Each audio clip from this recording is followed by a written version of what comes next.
Hello guys, welcome back to my channel. আজকের ভিডিওতে যে টপিকটা নিয়ে ডিসকাস করব সেটা হচ্ছে যে আজকে আইটি সেক্টরের মধ্যে আমরা একটা বড় র্যালি দেখলাম এবং তার সাথে মার্কেটের মধ্যে সকাল থেকে একটা পজিটিভ আউটলুক তৈরি হলো এবং মার্কেট রীতিমতো সকালের দিকে বেশ ভালো পরিমাণ বেড়ে গেল।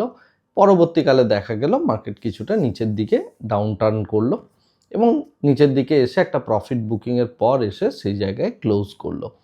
এনিওয়ে, তো এটা হচ্ছে আজকের মার্কেটের সিচুয়েশন। কিন্তু আমরা আজকের এই মার্কেটের দিকে তাকালে সবথেকে ইম্পর্টেন্ট যে জিনিসটা দেখতে পেলাম সেটা হচ্ছে আইটি সেক্টরের মধ্যে একটা অভূতপূর্ব র্যালি। এই র্যালিটার বিহাইন্ডে কি কারণ রয়েছে সেই বিষয়টা নিয়ে আমরা আজকে ডিসকাস করব। তো প্রথম কথা হচ্ছে এই র্যালিটার বিহাইন্ডে যে মেইন কারণটা রয়েছে সেটা হচ্ছে ইনফোসিসের শেয়ারের মধ্যে একটা পজিটিভ আউটলুক তৈরি হলো কোয়ার্টারলি রেজাল্টের পর। আমি প্রথম থেকেই একটা কথা বারবার বলেছিলাম যে বা বলে আসছি, আগামী দিনের জন্য এটা ভ্যালিড থাকবে, যে এই কোয়ার্টারলি রেজাল্ট সিনারিওজে মার্কেটের মধ্যে গ্লোবাল মার্কেটের রেসপেক্টে ভালো রকমের একটা টার্ময়েল আছে। তা সত্ত্বেও আমরা মার্কেটের মধ্যে কিছু কিছু শেয়ারের মধ্যে বৃদ্ধি দেখব এই কোয়ার্টারলি রেজাল্টের সাথে সাথে, এক নাম্বার। সেকেন্ড বিষয় হচ্ছে প্রত্যেক দিন বা আপনি দেখবেন এই মার্কেটের মধ্যে সবসময় যে জিনিসটা হবে একটা উপরের দিকে র্যালি, তারপর আবার নিচের দিকে ডাউনফল। এর কারণ হচ্ছে যে মার্কেটটাই পুরো ভোলাটাইল। এই ভোলাটিলিটিটা কিন্তু আমরা দেখতে পাবো 15ই ফেব্রুয়ারি বা হয়তো 30শে ফেব্রুয়ারি অবধি। এই সিনারিওটার মধ্যে মার্কেটের মধ্যে এই বিষয়টাই চলবে। মার্কেট যতই ডাউন যাক, যাই হোক না কেন, কিছু কিছু শেয়ার কিন্তু পজিটিভ সাইডে যাবে। আজকের ডেটের জন্য সেই পজিটিভ শেয়ারগুলোর জায়গাটা যদি আমরা দেখি, সেটা ছিল হচ্ছে আইটি সেক্টর, এবং তথাপি সব থেকে এই আইটি সেক্টরের যে র্যালিটা সেটাকে ড্রাইভ করেছে হচ্ছে ইনফোসিসের শেয়ার। তার কারণ এর কি কোয়ার্টারলি রেজাল্ট খুব ভালো হয়েছে? না, ইনফোসিসের কোয়ার্টারলি রেজাল্ট একদমই খুব যে ভালো সেটা কিন্তু একদমই নয়। টিসিএস এর যেরকমভাবে কোয়ার্টারলি রেজাল্ট হয়েছে, ইনফোসিসের more or less similar kind of quarterly result আমরা দেখতে পেয়েছি, অ্যাটলিস্ট নাম্বারের মধ্যে। বিশেষ করে আমরা রেভিনিউ গ্রোথ দেখতে পেয়েছি। টিসিএস এর ক্ষেত্রেও রেভিনিউ গ্রোথ ছিল। ইনফোসিসের ক্ষেত্রে যেটা দেখলাম সেটা হচ্ছে নেট প্রফিট কিন্তু সেই রেভিনিউ গ্রোথ হলেও নেট প্রফিট লাস্ট কোয়ার্টারের রেসপেক্টে কম এসছে। সেম জিনিসটা হয়েছে টিসিএস এর ক্ষেত্রেও। তাহলেও আজকের ইনফোসিসকে কেন পুরো মার্কেট 5%-এর কাছাকাছি বৃদ্ধি দেখালো? অনেকেই এই প্রশ্নটা আমাকে বারবার করে থাকেন যে খারাপ কোয়ার্টারলি রেজাল্টের পরেও মার্কেটের মধ্যে ওই শেয়ারগুলো কেন বাড়ে। প্রথম কথা আপনি জেনে রাখবেন, মার্কেট কিন্তু র্যাশনাল একদমই নয়। অর্থাৎ এখানে আপনি কখনোই এক্সপেক্ট করবেন না 2-2 4 হবে।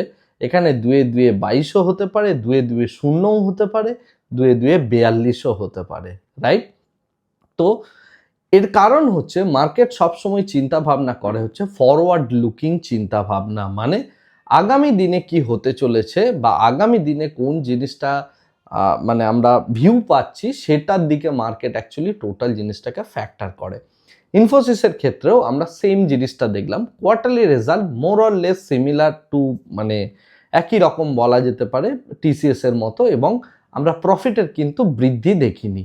কিন্তু সেই জায়গাতে মার্কেট একে কিন্তু 5% বাড়ালো। তার কারণ হচ্ছে ম্যানেজমেন্টের ভিউ, এবং তার সাথে সাথে তারা যে কোয়ার্টারলি রেজাল্টটা অ্যানাউন্সমেন্ট করেছে সেখানে ইনফোসিসের যে ম্যানেজমেন্ট তারা যে কথাটা বলছে সেটা হচ্ছে যে 57%-এর কাছাকাছি তাদের নতুন বিজনেস থেকে রেভিনিউ আসছে। এটা হচ্ছে প্রথম কথা, অর্থাৎ নতুন বিজনেস কিন্তু ইনফোসিস পাচ্ছে। সেকেন্ড যে বিষয়টা ইনফোসিস ধারণা দিল সেটা হচ্ছে তাদের এআই ড্রিভেন যে সমস্ত বিজনেসগুলো আছে সেই বিজনেসগুলো প্রচুর পরিমাণে আসছে, এবং এআই রিলেটেড প্রজেক্টে ইনফোসিস ভালো রকম কাজকর্ম করছে। থার্ড যে বিষয়টা ইম্পর্টেন্ট, এতদিন অবধি ইনফোসিস যে ক্যাটাগরিটার মধ্যে পড়তো বা তারা যে রেভিনিউ গ্রোথের যে মডেলটা তারা নিয়েছিল বা রেভিনিউ গ্রোথ তারা যেটা দিত সেটা হচ্ছে 2-3% রেঞ্জে তাদের রেভিনিউ বাড়তো, রাইট?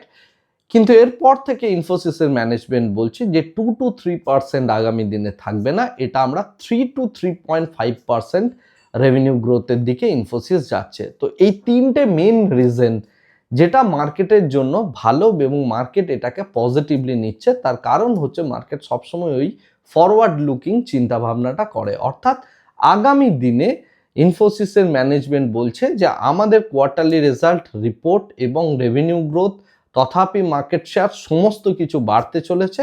আমরা কিন্তু আগামী দিনে আইটি সেক্টরের মধ্যে একটা গ্রোথ দেখতে পাচ্ছি বা আমাদের বিজনেসে গ্রোথ দেখতে পাচ্ছি। এই কমেন্ট্রিটা বা এই যে বক্তব্যটা সেটা মার্কেটের ম্যাক্সিমাম যারা আইটি সেক্টরের পার্টিসিপেন্ট তাদের যথেষ্ট ভালো লেগেছে, যে কারণে এটা টোটাল সেক্টরটাকে বুলিশ করলো অ্যাপার্ট ফ্রম আপনি যদি দেখেন ওই টিসিএস ছাড়া। তার কারণ টিসিএস এর কোয়ার্টারলি রেজাল্ট আউট হয়ে গিয়েছে, টিসিএস ম্যানেজমেন্ট কিন্তু এই টাইপের ভিউ দিতে পারেনি যেটা ইনফোসিস ম্যানেজমেন্ট দিল। সুতরাং আপকামিং যে সমস্ত মানে কোয়ার্টারলি রেজাল্টগুলো আসতে চলেছে, বিশেষ করে টেক মাহিন্দ্রা বা আপনি যদি দেখেন উইপ্রো, সেইগুলোর প্রত্যেকটার মধ্যে এই ফরওয়ার্ড লুকিং চিন্তাটা হয়তো চলবে। এইটা মার্কেট এক্সপেক্ট করে আজকে এই সমস্ত শেয়ারগুলোকেও রীতিমতো 4% 5% করে মার্কেট বাড়ালো বা এখানে পয়সা ইনভেস্ট হলো, যে কারণে আইটি সেক্টরটা কিন্তু চরমভাবে বুলিশ। আইটি অনেক দিন ধরেই নিচেতে রয়েছে, তো এর পরে মানে আগামী 3-4টে কোয়ার্টারের মধ্যে আইটির মধ্যে কিন্তু বেশ বড় রকমের একটা পাম্প হওয়া উচিত। আমি লাস্ট একটা কোয়ার্টার আগে থেকে বলছি যে আইটি কিন্তু যথেষ্ট ভালো ভ্যালুয়েশনে, মানে একটা ফেয়ার ভ্যালুয়েশন বলা যেতে পারে, আমি বলবো না এটা আন্ডার ভ্যালুয়েশন, তো একটা ফেয়ার ভ্যালুয়েশনে রয়েছে। তো এই জায়গা থেকে কিন্তু আইটির মধ্যে আমি লাস্ট কোয়ার্টার থেকেই বলছি যে আইটির মধ্যে এখান থেকে কিন্তু একটা যে ওই সেক্টর রোটেশনের ব্যাপারটা সেটা চালু হবে এবং এটা ওই একটা দুটো কোয়ার্টার কিন্তু সামনে থেমে থাকতে পারে, কিন্তু আগামী 6টা কোয়ার্টারের যদি আপনি আউটলুক নিয়ে চলেন তাহলে সেক্ষেত্রে কিন্তু একটা পজিটিভ আউটলুক পাওয়া যাচ্ছে, যেটা কিন্তু এরপরে মানে এই ইনফোসিসের আজকের এই যে বক্তব্য সেটা কিন্তু এই জিনিসটাকে অনেকটা সামনের দিকে নিয়ে যায়। তার মানে কি এই যে হু করে আইটি কোম্পানিগুলো বাড়বে না, আমি সেটা বলছি না একদম। এটা 4টে কোয়ার্টার, 5টা কোয়ার্টার, 6টা কোয়ার্টার, এইভাবে কোয়ার্টারলি আউটলুক নিয়ে যদি আপনি চলেন তাহলে এখান থেকে একটা আপনি প্রফিটেবিলিটি বিল্ড করতে পারবেন, রাইট? তো এইটাই ছিল মানে টোটাল আইটি সেক্টরের যে মানে সিচুয়েশন বর্তমান সময়ে সেই বিষয়ে বক্তব্য এবং যেটাকে মার্কেট পজিটিভলি দেখলো।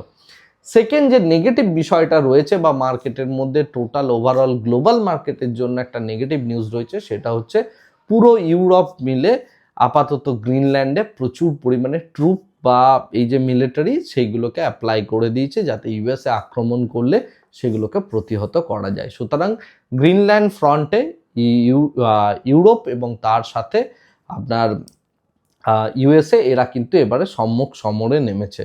উল্টো দিক থেকে দেখতে গেলে আমরা দেখতে পাচ্ছি যে জিও পলিটিক্সের রেসপেক্টে প্রচুর বড় বড় পরিবর্তন হচ্ছে, চেঞ্জেস আসছে, অয়েল সেগমেন্টের মধ্যে বড় রকমের চেঞ্জেস আসছে এবং গোল্ড এবং সিলভার এই যে দুটো মেন মানে কি বলবো মানে প্রিসিয়াস মেটাল রয়েছে, এই প্রিসিয়াস মেটাল দুটোর মধ্যেও কিন্তু ভালো রকমের ভোলাটিলিটি আগামী দিনে আসতে চলেছে, রাইট?